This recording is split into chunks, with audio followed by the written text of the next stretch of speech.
Hello and greetings. I wanted to come on and just do a quick transmission about the full moon. So for some people in the world, the full moon will be very, very late this evening on the 5th. And for us in the Eastern time zone, it'll be on the 6th. The full moon is taking place in Libra at 16 degrees. And I believe this is the seventh full moon in a row that we've had happen at the 16-degree mark. And so it points us into looking at what are the mysteries of the number 16. I was listening earlier today uh, to a transmission by a sister astrologer of mine, Tammy Brunk, who was talking about how 16 is the number of the tower in the tarot card or in the tarot deck. And there are many people, like we've discussed before. I happen to think of Aries as the Fool card, but a lot of people see Aries as the Tower card. And so it's kind of interesting to see this association, because whenever we have a full moon, it's sitting across an axis, right? And so this full moon happens to be sitting across the Libra Aries axis. And so what kind of themes come up with the Libra Aries axis? So as we know, Aries is all about that kind of like I am essence, the essence of who we are, with no additions, no subtractions. It is like the divine spark. So before there's been any corruption to that essence of I am. And for people who are in the spiritual communities, we know that I am is a really powerful divinatory statement. In the Old Testament, which is an Aryan, it comes from the Aryan time. So like we're in the age of Aquarius. The Old Testament is from the age of Aries and the ram. And that statement of I am that I am is God. And so, yeah, it's all really beautiful how it weaves together. But this full moon happens to be in the sign of Libra, which is across the zodiac from Aries. And Libra is all about harmony, balance, justice, the scales of justice, equilibrium, and how we harmonize with other people then. So like how it's kind of like the saying namaste. It's kind of like where the I am essence of Aries meets the essence of other people. And how do we be in relationship? And how relationships are just a wonderful cosmic mirror for really what our relationship to the cosmos is, right? So like the act of relating to other people is much like astrology in a sense. Like we look at how the planets relate and speak to each other. How do they communicate? And Libra has that same kind of essence to it. It's the need to balance, to be diplomatic, to find solutions, to compromise, to relate, to meet, to be in relationship with.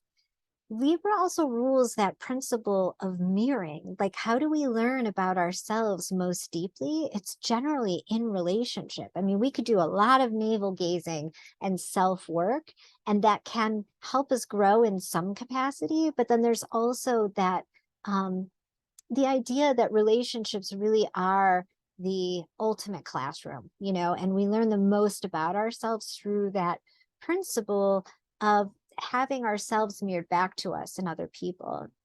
The kind of like downside or shadow area of, there's a couple of Libra, are the act of projection, right? So like we always use projection. It's a common faculty to being human, where we project our own thoughts out, onto the world or onto other people, and we make assumptions about them. And that can work really well, like in parent-children relationships, where children project an idea of stability onto a mother. They project an idea of nourishment, or the archetype of mother onto mother, and it creates a kind of environment for children that is very nourishing and stabilizing, correct? But we get in trouble like when we have partnerships like peer to peer, or romantic relationships, when we project our ideas of ourselves onto other people and we hold fast to them. And so, in Libra, Saturn is exalted and Libra is ruled by Venus. And I like to think of this area of the chart as kind of like the ultimate mystery school of being human. There's this way, and like religion has a lot to do with it. We can map religion on here really well. There's this way that when Saturn and Venus come together, Venus ruling values, right? And the kind of evening star essence of Venus is in Libra, that harmony, that higher transcendent kind of love, not just the like earthly fleshly kind of love, but that transcendent, all-encompassing love of the heavens. It's not imminent in the same way the morning star energy is. And so, and then when you bring Saturn in here, it brings in a sense of ideals, when this values, and then like conservatism, the kind of contemplation that Saturn has. I like to look at Libra as this area of like Mat, right? Where the Egyptian goddess Mat was the one who had the heart and the feather, right? And it was said that you could get into the afterlife if your heart weighed less than a feather, but if your heart weighed more than a feather, then you could not enter the afterlife. And so we see religion kind of mapped on, in a sense, like that if you ask forgiveness for your sins, then you're able to get into heaven. If you live a good and moral life, that path of ascension. And so Libra can kind of rule this kind of sense of like purity consciousness, this tendency to be overly moral, or to project ideas of goodness and morality onto places where that it's not really realistic to do that, because we're human and humans are imperfect and messy.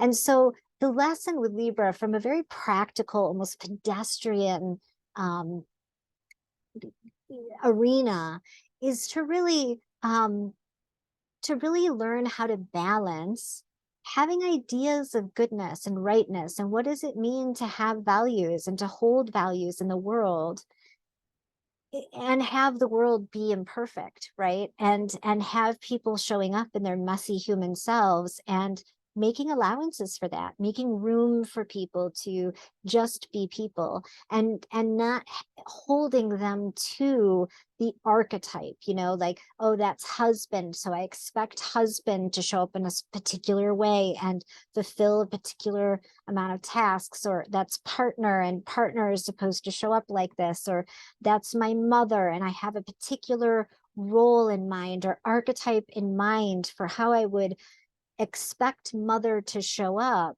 Only mother's is really Betty, and Betty is a human being, and Betty's always going to fall short. And so there is this way that with Libra we can project these high ideals of goodness onto people and not make room and allowances for meeting their essence self. And that's Aries, right? So we've got this idea of who we are as an independent person, the I am of who is me, meeting that in somebody else. And I know for certain, I just had a phone call with my son this morning where I had to clean up something. I had held him to this very high standard of excellence, and then I realized I was doing this exact thing where I wasn't making allowances for his humanity. And so I had to call him and say, you know what, really, honey, it's not that deep. I'm holding you to a standard that I don't even always hold myself to. And I apologize, and that's kind of the essence of how we can really operate in high integrity in Libra, is because it is about this balancing, and it's a kind of balancing that's dynamic. It's not, the scales is always represented in Libra, but it's not a static scale, right? It's this essence of how do we balance things out in our lives. with this full moon, there's also a ton of Aries energy. So as we're having the moon kind of magnify this whole area of the chart that is lit up with Aries, of course, because it's a full moon, the sun is here. We've also got Jupiter, Chiron, Vesta, Eris, all in Aries. And Aries is such a rambunctious, bombastic, courageous kind of firecracker area of the chart. It really is where we're rooting into the essence of who we are and playing with that. You know, it's never perfect. It's the exploration of what is that. And so, you know, we generate ideas in Aries. We instigate new things. It's a sign of kind of initiation, initiating the new. And at the same time, when we're doing that, not all of the projects we want to start are going to work out. You know, it's a place where sometimes the ram's head can try can try and ram through ideas. It's an area of the chart that is ruled by Mars. And so, you know, Mars is this planet of action and of doing, and it can be high energy. Mars, where Mars is right now in the chart in Cancer, it's not as high energy, but in general, Mars is a pretty high energy planet, and it rules the sign of Aries. And so with all of these planets in this kind of high octane, you know, spring is here, life is jumping, I want to get moving, all of a sudden I have courage to do something that I didn't have the courage to do before, or I have the impulse. You know, there's a lot of impulse in Aries, like just being impulsive or more impulsive than we normally would be. With Jupiter here, Jupiter expands that impulse, so it becomes even bigger. He expands the things that he touches. We might have impulses to do very Jupiterian things right now because the sun is going to move over Jupiter. And so like our insights aren't just around action, but they're around philosophical ideas. Like we're thinking, you know, new philosophies are coming online, new ways of holding culture, new ways of holding our faith. I mean, the sky right now is so active. March was probably the heaviest month of the year as far as new transits, but the energy right now, because of there's so much Aries, and Mars in Cancer is squaring Aries, is still heightened. You know, there's still just a lot moving. And so with Mars kind of squaring the axis of the chart in Cancer, Mars isn't very happy camper in Cancer. It can cause us to be kind of overly sensitive, overly emotional. We can get activated quickly about things that we might not have been activated about before. It can irritate the pain body. It can cause issues on the home front. It's kind of just a place that makes us irritable. So remembering as we move through this full moon portal that we want to make allowances for our own humanity, for taking care of our humanity, the places where we do become activated or get sensitized by something that might not have felt that deep prior to this full moon. We want to make allowances for the humanity of that. And we need to make allowances for other people. You know, with the full moon in Libra, as we talked about, there's that tendency of holding people to a higher standard of excellence than we even hold ourselves to most of the time. And so really focusing on like, where can I bring in more compromise and balance into my relationships as we move through this very intense kind of portal here? You know, if I'm flying off the handle or upset about something I wouldn't normally be upset about, or if something arises, it might be a good idea to just kind of take it easy. This is always, my advice is always barring abuse, violence, terror, trauma. You know, I'm speaking to kind of just the status quo. So if you're moving through the status quo of life and something crops up and it feels very activating, this is one of those situations where it's helpful to know, is this an atmospheric energy, like, you know, the astrology moving through, or is this actually mine, like something that's being revealed to me that I need to deal with now? And so that's kind of what can happen with astrological transits. It asks us to have the discernment Like, is the astrology revealing something to me? Are the archetypes giving me a message right now? Are they causing an issue to come up so that I have greater awareness and that I can finally make a move on something that I haven't been paying close attention to? Maybe there's, an issue within partnership that you've just been kind of putting off, but it's rubbing you the wrong way, and now is the time to take action. This is where we call in discernment and ask ourselves, if it is in fact a message from the archetypes and it's going to shift life in a way that's significant, hopefully for the better, but if it's going to shift life towards something significant, what I do is I generally clock it as a breadcrumb from the universe, as saying like, hey, you might want to pay attention to this. And then I kind of let it sit and work its way through me before I move on it, just in case I was really being rattled by the astrological energies and it wasn't actually true. Because sometimes the astrology can feel so intense, it can almost send us the message that it's for us. And we make these impulsive moves that shift or change our lives. And then we find out as the astrology passes, because full moons pass pretty quickly, that we weren't actually as activated or upset or annoyed, or we didn't need to make as drastic of a choice as we did when the astrology was really aggravating those parts of us. So I would say, because the sky is so active, we've got Libra here. So Libra does speak to us about relationships and just kind of how we move through the world and the different, archetypes that we bump up against and how we hold those, our tendency to be able to project. And then we've got Mars in Cancer, which can cause a little irritation and sensitivity to the pain body.